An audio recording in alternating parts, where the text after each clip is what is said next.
Punjab assembly की एक video social media पर वायरल है कि दो एमपीएस के दरमियान में लड़ाई होती है और एक एमपीए को मुक्का जड़ दिया जाता है।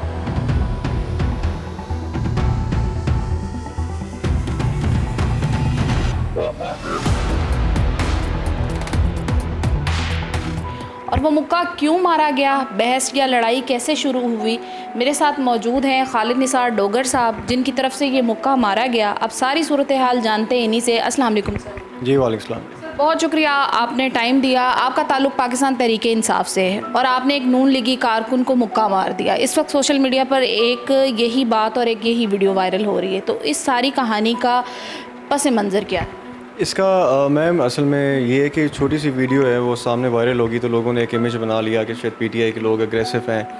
लेकिन इसके अगर पीछे जाए ना, ये जो हमारे साथ ज़्यादतियाँ इतनी देर से हो रही हैं, और उस दिन की मैं खैर बात करता हूँ, लंबी तो लोगों को सब पता है जो जुल्म ज़्यादती इमरान खान के साथ, किसी बेगम के साथ, हमारे साथ, हमारे वर्कर्स के साथ। तो सर वो मरीम नवाज़ साहिबा जब आई हैं, उन्होंने स्पीच करने की कोशिश की, हमने उनको स्पीच नहीं करने दी जब वो बजट स्पीच पे आई हैं। उसका इनको बहुत ज़्यादा गुस्सा था। इन्होंने मुझे पहले भी सस्पेंड किया, हम 26 लोग सस्पेंड हुए थे। तो अभी रिसेंटली जब हम मेन स्टेट हुए हैं तो इन्होंने स्पीकर साहब, डिप्टी स्पीकर साहब बैठे हुए थे, उनको पता नहीं किस बात का इतना गुस्सा था। वो तो ऐसे जैसे बादशाह सलामत हैं, सुनने को तैयार नहीं थे। आप बात ना करें, राना शहबाज आपको कुरान नहीं पढ़ना आता, आप वज़ू में नहीं हैं, आप ये नहीं है, आप निकल जाएँ यहाँ से, आप हाउस से बाहर चले जाएँ। ये कोई पार्लिमानी रवैया स्पीकर की तरफ से। फिर हम की बात करते हैं तो आगे से कहें जी वो आपके ज़माने में जी वो परवेज़ लाई का ये रवैया था। भाई हमें तो नहीं पता, अगर गलत था तो आप भी गलत करेंगे।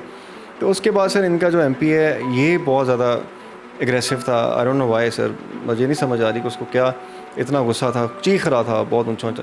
नून लीग वाले से आप देखें वीडियो में स्पीकर साहब उसको रोक रहे हैं बार बार। स्पीकर साहब ने मुझे नहीं कहा, बार बार उसको कह रहे हैं। क्या कोई गालम गलोच हो रही थी या कोई ताने कस रहे थे? किस टाइप की बहस हो रही? बिलो द बेल्ट गुफ्तगू हो रही थी। मैं आपको एग्जैक्ट वर्ड्स नहीं वो बता सकता क्या। बिलो द बेल्ट मतलब बिल्कुल ही गैर महज़ब तरीके से, और चीखना, और इनको पता नहीं क्या क्या कह रहा था। और ये सूरत हाल है हमारी असम्बलियों की कि हमारे मुल्क का निज़ाम संभालने वाले इस तरह की गुफ्तगू करते हैं। इनको निकालें, बाहर फेंके। फिर मैंने इनको कहा प्लीज़ आप बैठ जाएँ। तो जब मैंने इनको कहा है वो बग़ैर, हालांकि स्पीकर उसको कह रहे बैठ जाओ, मेरी तरफ शुरू हो गया। आप देखें उस टाइम स्पीकर साहब उसको बार बार कह रहे थे यार आप बैठ जाओ, आप क्या कर रहे हो। वो उठ के, मैं बैठा हुआ था अपनी सीट, वो खड़ा हुआ था, तो फिर मैं खड़ा हूँ, मैंने कहा आप बैठ जाओ प्लीज़, ऐसे ना करो। कहता तुम इधर आओ, तुम्हें मैं देख लेता हूँ। मैं फिर उसके पास जाने गया उसको समझाने के लिए। अभी मैं जा रहा हूँ तो उसने मेरे पे अटैक कर दिया। मैंने वो फिर ब्लॉक किया और फिर मैंने सेल्फ डिफेंस पे उस पर अटैक किया। आपने सेल्फ डिफेंस में अटैक किया? अच्छा, आपको सस्पेंड कर दिया गया है? जी सस्पेंड कर दिया। कितने दिन के लिए? 15 सेशंस के लिए सस्पेंड किया। उनको भी सस्पेंड किया? नहीं, यही तो मसला है ना, उन्होंने भी लॉ तोड़ा है, रूल्स की वायलेशन की है, उनको सस्पेंड नहीं किया।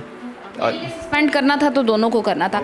लेकिन आप एक रिस्पॉन्सिबल सिटीज़न होने के नाते आप पॉलिटिक्स छोड़ दें, सियासतदान होकर ना सोचें, एक शहरी होने के नाते सोचें कि क्या जिनके हाथों में कानून की भाग दौड़ होगी, चाहे उसका ताल्लुक पीटीआई से हो, चाहे पाकिस्तान मुस्लिम लीग से हो या किसी भी पार्टी से हो, क्या इस तरह की गुफ्तगू असम्बलियों में ज़ेब देती है?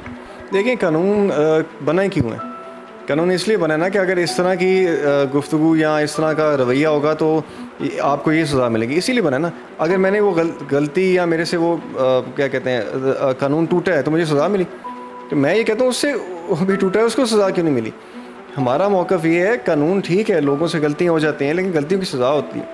ये तो नहीं कि दो लोग सेम गलती करें, आप एक को सज़ा दे देंगे, दूसरे को कहेंगे नहीं इसकी खैर है क्योंकि वो PMLN का है। या फिर कानून बना देना कि सिर्फ हुकूमत का कानून और है, अपोजिशन का कानून और है। लेकिन इसकी क्या वजह बड़ी समझते हैं कि ये जो गैर मेयारी रवैया है MPs का, MNAs का एक दूसरे के साथ असम्बलियों में, ये नहीं होना चाहिए। एक पढ़े लिखे शहरी होने के नाते, एक पढ़े लिखे सियासतदान होने के नाते, ये जो इक़्तिदार की जंग है, क्या ये इतनी सवार कर ली अपने ऊपर कि तमीज़, तहज़ीब सब कुछ भूल गए?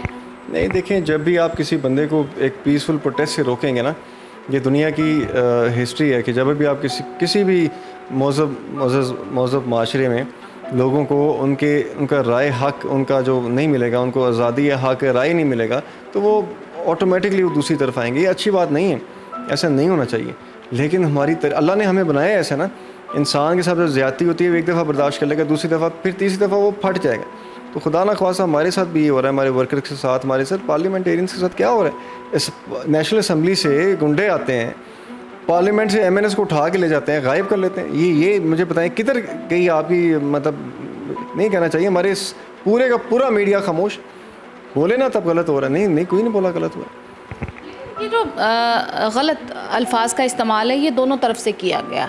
ये जब पीटीआई माइक उठाकर बोल रही थी उस तरफ से भी किया गया और बहुत बुरी तरह से किया गया। यानी कि पीटीआई के जो सोशल मीडिया एक्टिविस्ट थे उन्होंने ऐसे ऐसे बेहुदा अल्फाज मरीम नवाज़ के बारे में, नवाज़ शरीफ के बारे में बोले और अब वही सेम चीज़ें वो रिपीट हो रही हों। और शायद ये बहुत अरसे से चलता आ रहा है कि सियासतदान एक दूसरे को इसी तरह से गंदा करते हैं। आखिर क्यों? देखिए, मैं समझता हूँ कि हमारे जो पॉलिटिकल सिस्टम है इसमें बहुत सारे रिफॉर्म्स की ज़रूरत है, ट्रेनिंग की ज़रूरत है, और ये विद टाइम ग्रेजुअल प्रोसेस है, ओवरनाइट तो नहीं आता। गलत हो रहा है, ये नहीं मैं कह रहा ये कोई अच्छी चीज़ है। अगर उनके लीडर है वो उनसे प्यार करते हैं, हमारा लीडर है हमारे से, हमें एक दूसरे को नहीं करना चाहिए। लेकिन हैविंग सेड दैट, आप ये देखें कि ज़्यादती जब भी होगी, जहाँ भी होगी, आपको उसका रिएक्शन आएगा। तो ये आप एक्सपेक्ट ना करें कि आप एक तरफ हमें वर्कर्स को हमारे ज़्यादतियाँ करें, हमारे घरों में रेड कराएं, असेंबली में आपके हमारे भाई, ऐसे नहीं होता ना। आप हमें पीसफुल प्रोटेस्ट करने दें, हमारे वर्कर्स पे जुल्म करना छोड़ दें।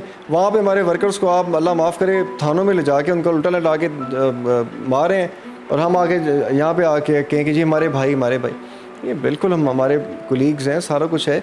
कुछ चीज़ें खैर मैं समझता हूँ इनके भी इख्तियार से बाहर हैं। तो क्या मैसेज देना चाहेंगे तमाम उन लोगों को जो कि असम्बलियों में आकर इस तरह के अल्फाज इस्तेमाल करते हैं या इस तरह का कोई भी एक्शन का रिएक्शन होता है?